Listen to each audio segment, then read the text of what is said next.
Basically हम it का use तब करते हैं जब दिन बताना हो कि आज कौन सा दिन है। जैसे आज सैटरडे है तो इट इज़ सैटरडे। जब आपको महीना बताना हो कि कौन सा महीना है तो जुलाई, इट इज़ जुलाई। जब आपको साल बताना हो कि कौन सा साल है तो इट इज़ 2023। जब आपको मौसम बताना हो इट इज़ समर। जब आपको वक्त बताना हो कि जैसे दोपहर है तो इट इज़ नून, शाम है इट इज़ इवनिंग, मॉर्निंग है इट इज़ मॉर्निंग। जब वक्त बताना हो कि 5 बजा है तो इट्स 5 o'clock। तो इस यूज़ को हम कहते हैं इंट्रोडक्टरी इट। बेसिकली आज की इस वीडियो में हम यही पढ़ने वाले हैं, यानी यूज़ ऑफ इट।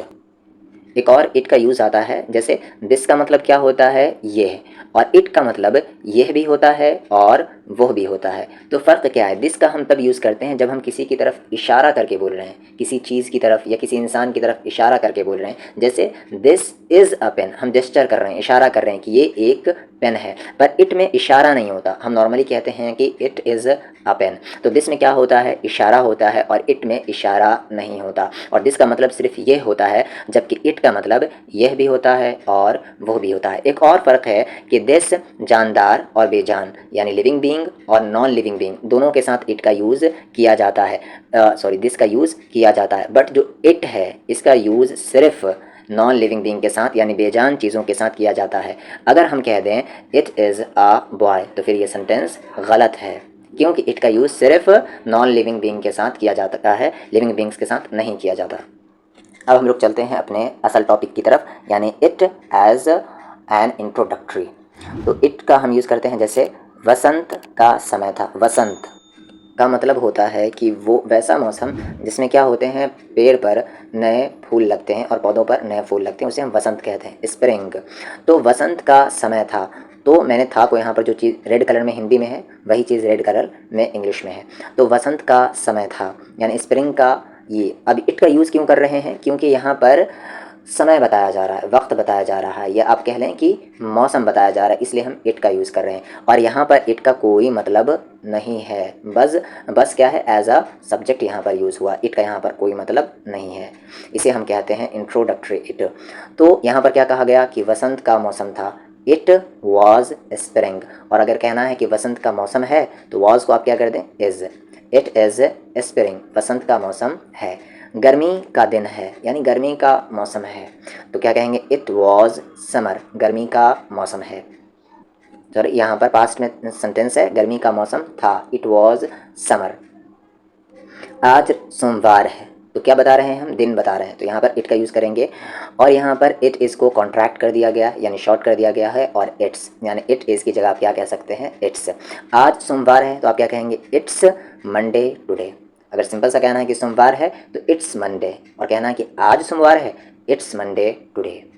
आज बहुत गर्मी है तो इट्स, आज इट्स है वेरी हॉट टुडे, यानी इट्स वेरी हॉट टुडे, आज बहुत गर्मी है। और अगर कहना है कि बहुत गर्मी है तो इट्स वेरी हॉट।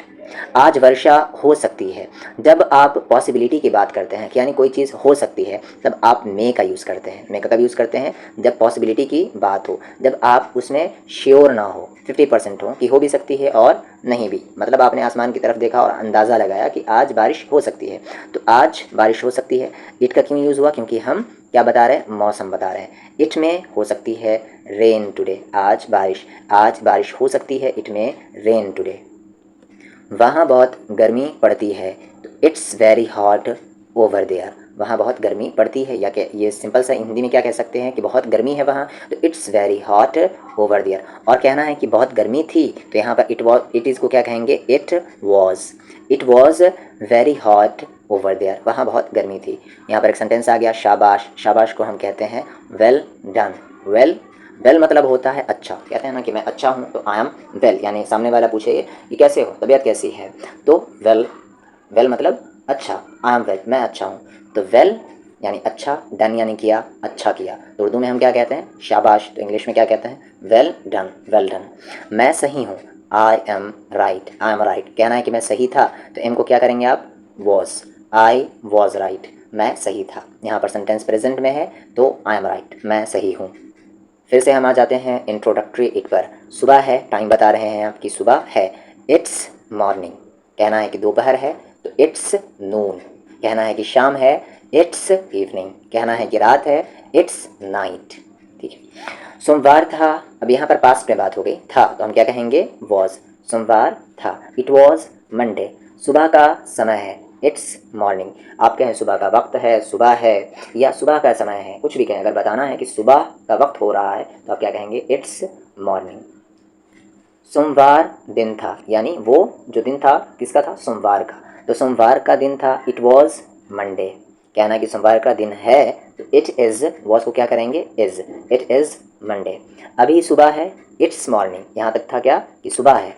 जैसे आप अदर कंट्री से आपको कॉल आती है तो आप पूछते कि वहाँ पर क्या हो रहा है, क्या वक्त है, तो इट्स मॉर्निंग, सुबह है, और इसमें जोड़ दिया गया अभी, इट्स मॉर्निंग नाउ। आप हेयर भी लगा सकते हैं आगे, इट्स मॉर्निंग नाउ हेयर। आगे, वर्षा हो रही है, जब कोई चीज़ कंटिन्यू हो, जब कोई चीज़ उसी वक्त हो रही हो जिस वक्त हम बोल रहे हैं, तो सबसे पहले उसमें तो इज़ एम आर लगाते हैं, इज़ एम या आर, तो यहाँ पर इज़ लगा हुआ है, फिर जो वर्ब रहता है उसके साथ आई एन जी लगाते हैं। तो वर्षा यानी बारिश हो रही है, इट्स रेनिंग, यानी ये काम अभी कंटिन्यू है, इट्स रेनिंग। बर्फ़ गिर रही है, यानी ये काम अभी कंटिन्यू है, तो वही फॉर्मेट रहेगा, इट्स स्नोइंग, इट्स स्नोइंग, बर्फ़ गिर रही है। ठन का ठनक रहा है, it's thundering, it's thundering, it's thundering. ठन का ठनक रहा था, तो यहाँ पर पास्ट में बात चली गई तो यहाँ पर वॉज आ गया, इट वॉज। यहाँ पर रहा है प्रेजेंट में बात है तो इज़, यहाँ पर पास्ट में बात है तो इट वॉज थंडरिंग। और कोई काम कंटिन्यू हो, प्रेजेंट में चाहे हो, चाहे फ्यूचर में हो, चाहे पास्ट में हो, उसमें आई एन जी आएगा। जैसे आप कहते हैं कि मैं आ रहा हूँ तो आप क्या कहते हैं, आई एम कमिंग। आप पास्ट में भी लेके जाएँ कि मैं आ रहा था तो आप क्या कहेंगे, आई वॉज कमिंग। और मैं आ रहा हूँगा, अब ये काम फ्यूचर में है, तब भी यहाँ पर आप आई एन जी वर्ब में लगाएंगे, आई विल बी कमिंग। ज़ोर से वर्षा हो रही है, यानी हेविली, तेज़ी से, तो इट्स रेनिंग, बारिश हो रही है हेविली, ज़ोर से। रिमझिम, रिमझिम बारिश को हम कहते हैं ड्रिजल। ठीक है, और आई एन जी से लगा हुआ है कि ये काम कंटिन्यू है या था या रहेगा, ड्रिजल, तो आई एन जी लग गया, ड्रिजलिंग। अब यहाँ पर वॉज लगा हुआ है, यानी ये काम पास्ट में कंटिन्यू था, it was drizzling, it was drizzling. अब यहाँ पर रिमझिम बारिश हो रही है तो आप वॉज को क्या करेंगे, इज़ बनाएंगे, इट इज़ ड्रिजलिंग। ज़ोर से हवा चल रही थी, वॉज लगेगा। इट वॉज ब्लोइंग, यानी हवा चल रही थी। अब यहाँ पर कहना है कि हवा चल रही है तो वॉज को क्या करेंगे, इट इज़ ब्लोइंग, हवा चल रही है, अब ज़ोर से के लिए hard, it is blowing hard. पर यहाँ पर था, पास्ट में ये काम था, तो इट वॉज ब्लोइंग हार्ड। 8 बजा है, आप टाइम बता रहे हैं तो इट का यूज़ करेंगे, इट्स 8 o'clock। क्या समय हुआ है, व्हाट इज़ द टाइम। वक्त पूछना है तो सिंपल सा पूछेंगे, व्हाट इज़ द टाइम, समय क्या हुआ है, वक्त क्या हो रहा है, व्हाट इज़ द टाइम। 8:30 बजा है, यानी 8:30 हुआ है, तो इट्स हुआ है हाफ पास्ट, यानी हाफ पास्ट हो गया है 8, 8:30, इट्स हाफ पास्ट 10। टाइम किस तरीके से बताएं, इंशाल्लाह एक सेपरेटली वीडियो में बताया जाएगा। 7:45 बजा है, इट्स, पौने को हम कहते हैं क्वार्टर, यानी 15 मिनट हुआ है या 15 मिनट बाकी है, तो उसके लिए हम कहते हैं अ क्वार्टर, क्वार्टर यानी 15, यानी आधे का आधा। इट्स अ क्वार्टर टू 8, यानी 7:45 बजा है, 8 बजने में 15 मिनट बाकी है। टू का जब हम टाइम बताते हैं तो बता देता हूँ एक, कि टू का यूज़ हम जब टाइम बताते हैं तो इसका मतलब होता है कि इतने बजने में इतना मिनट बाकी है। जैसे अगर आपको कहना है कि 8 बजने में 15 मिनट बाकी है, तो यहाँ पर देखिए क्या कहा गया, टू का यूज़ यहाँ पर क्यों किया गया, यहाँ पर टू, ये क्या कहते हैं, ये वाला टू यहाँ पर ये क्यों यूज़ किया गया वो ध्यान से देखिए। तो इस टू का मीनिंग क्या लेना है, जब टाइम बताना हो तो कि इतने बजने में इतना मिनट बाकी है, तो a quarter to 8, a quarter to 8, यानी 8 बजने में 15 मिनट बाकी हैं। अब यहीं पर मैं टू की जगह पास्ट यूज़ करूं, तब क्या इसका मीनिंग होगा, अ क्वार्टर पास्ट 8, इसका मतलब हो गया कि 8:15 हो चुका है।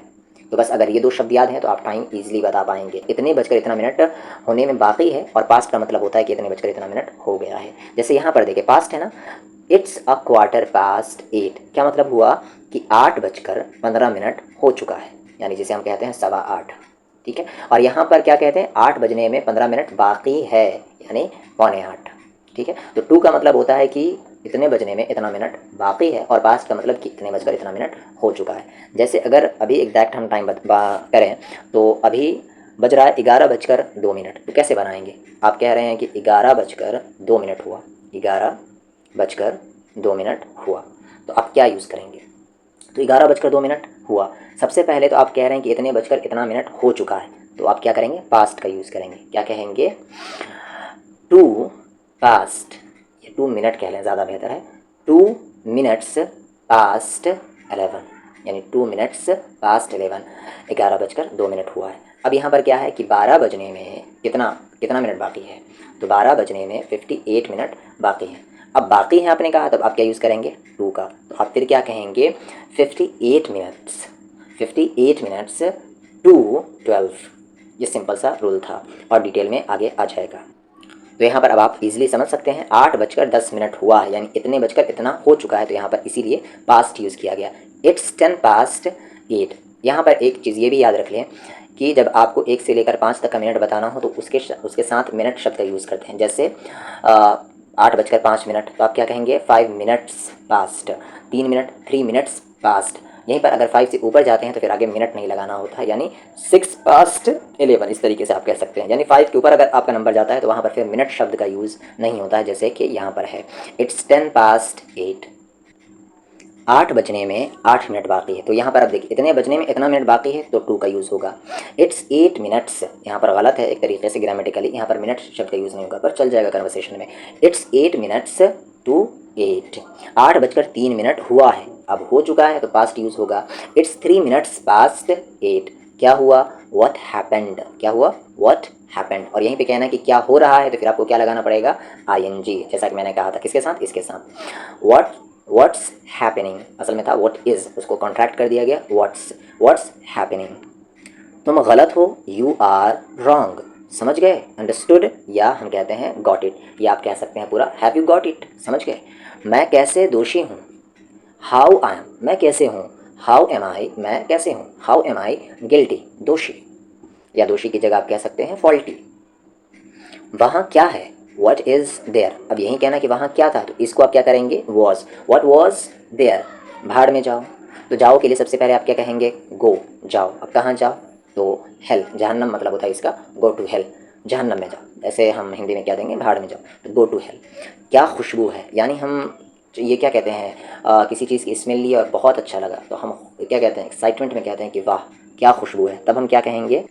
वॉट अ फ्रेगरेंस, इसे आप कहेंगे फ्रेगरेंस, फ्रैगरेंस नहीं कहेंगे, रैग नहीं, रेग। वॉट अ फ्रेगरेंस, तुम ऐसे क्यों हो, वाई आर यू सो, ऐसे के लिए हम यूज़ करते हैं सो, तुम ऐसे क्यों हो, वाई आर यू सो। अगर कहना है कि वो ऐसा क्यों है, तो वाई, फिर यहाँ पर क्या हो जाएगा? इज़ ही सो। आज बेहद गर्मी है, फिर से हम आ गए इंट्रोडक्टरी पर।